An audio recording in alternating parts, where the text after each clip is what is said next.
ಎಲ್ಲರಿಗೂ ನಮಸ್ಕಾರ. Welcome back to my channel GDC creation. ನಾನಿವತ್ತು ಮಾಡಿ ತೋರಿಸ್ತಾ ಇರೋಂಥ ರೆಸಿಪಿ ಮೊಸರನ್ನ. ಹೆಲ್ದಿ ಆ್ಯಂಡ್ ಟೇಸ್ಟಿ ರೆಸಿಪಿ ಅಂತಲೇ ಹೇಳ್ಬೋದು. ಮೊಸರನ್ನ ಅಂದರೆ ಯಾರಿಗೆ ತಾನೇ ಇಷ್ಟ ಆಗಲ್ಲ ಹೇಳಿ.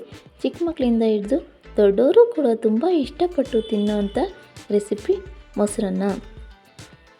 ನೈವೇದ್ಯಕ್ಕೆ, ಪ್ರಸಾದಕ್ಕೆ, ಲಂಚಿಗೆ, ಸ್ನ್ಯಾಕ್ಸಿಗೆ ಯಾವ ಟೈಮಲ್ಲಿ ಕೂಡ ಮಾಡ್ಕೊಂಡು ತಿಂದರೂ ಕೂಡ ತುಂಬ ರುಚಿಯಾಗಿರುತ್ತೆ. ಮಕ್ಕಳಿಗೆ ಮೊಸರನ್ನ ಕೊಡೋದ್ರಿಂದ ಹೆಲ್ತ್ ಬೆನಿಫಿಟ್ಸ್ ಸ್ವಲ್ಪ ಜಾಸ್ತಿನೇ ಅಂತಲೇ ಹೇಳ್ಬೋದು. ತುಂಬ ಈಸಿಯಾಗಿ ಯಾವ ರೀತಿ ಮಾಡೋದು ಅಂತ ನೋಡೋದಾದರೆ, ಮೊದಲೇ ಮಾಡಿಟ್ಟಿರೋಂಥ ಅನ್ನ ತಗೊಳ್ಳಿ. ಅನ್ನ ಸ್ವಲ್ಪ ಮೆತ್ತಗಿರಬೇಕು. 1 ಲೋಟ ಅಕ್ಕಿ ತಗೊಂಡ್ರೆ 3 ಲೋಟ ನೀರು, ಈ ವಿಧಾನದಲ್ಲಿ ಅನ್ನ ಮಾಡಿಟ್ಕೊಳ್ಳಿ. ಇಲ್ಲಿ ಅರ್ಧ ಲೀಟ್ರ್ ಆಗೋಷ್ಟು ಮೊಸರು ತೊಗೊಂಡಿದ್ದೀನಿ. 3/4 ಭಾಗವಷ್ಟು ಸೇರಿಸ್ಕೊಂಡು ರುಚಿಗೆ ತಕ್ಕಷ್ಟು ಉಪ್ಪನ್ನು ಸೇರಿಸ್ಕೊಂಡು ಅನ್ನ ಚೆನ್ನಾಗಿ ಮಿಕ್ಸ್ ಮಾಡ್ಕೊಳ್ಳೋಣ. ಅನ್ನ, ಮೊಸರು ಮತ್ತು ಉಪ್ಪು ಚೆನ್ನಾಗಿ ಮಿಕ್ಸ್ ಮಾಡೋದ್ರಿಂದ ಮೊಸರನ್ನ ತುಂಬ ರುಚಿಯಾಗಿರುತ್ತೆ.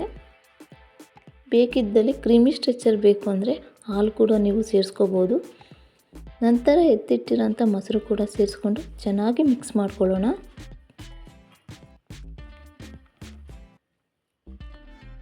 ಚೆನ್ನಾಗಿ ಮಿಕ್ಸ್ ಮಾಡ್ಕೊಂಡ್ಮೇಲೆ 2 ಕಟ್ ಮಾಡಿಟ್ಟಿರೋಂಥ ಈರುಳ್ಳಿ ಮತ್ತು ಖಾರಕ್ಕೆ ಎಷ್ಟು ಬೇಕೋ ಅಷ್ಟು ಹಸಿಮೆಣ್ಸಿನ್ಕಾಯಿ, ಕಟ್ ಮಾಡಿಟ್ಟಿರೋ ಹಸಿಮೆಣ್ಸಿನ್ಕಾಯಿನೂ ಕೂಡ ಸೇರಿಸ್ಕೊಂಡು ಚೆನ್ನಾಗಿ ಮಿಕ್ಸ್ ಮಾಡ್ಕೊಳ್ಳೋಣ.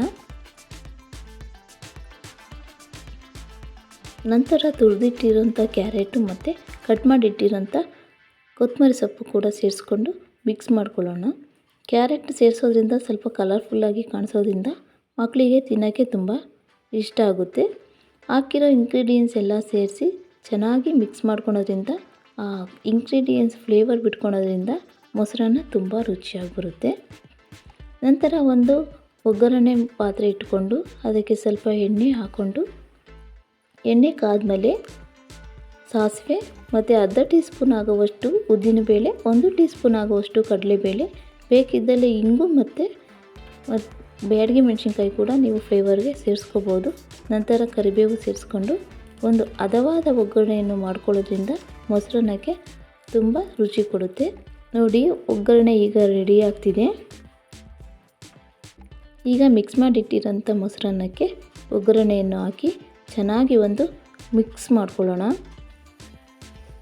ಒಗ್ಗರಣೆ ಫ್ಲೇವರು ಮೊಸರನ್ನದಲ್ಲಿ ತುಂಬ ಚೆನ್ನಾಗಿ ಮಿಕ್ಸ್ ಆಗೋದ್ರಿಂದ ಮೊಸರನ್ನ ತುಂಬ ರುಚಿಯಾಗಿ ಬರುತ್ತೆ. ನಂತರ ಎತ್ತಿಟ್ಟಿರೋಂಥ ದಾಳಿಂಬೆ ಬೀಜವನ್ನು ಸೇರಿಸ್ಕೊಂಡ್ರೆ ಮೊಸರನ್ನ ರೆಡಿಯಾಗುತ್ತದೆ, ತಿನ್ನಲು ರೆಡಿಯಾಗುತ್ತದೆ.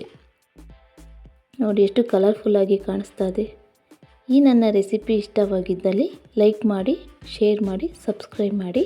Thanks for watching.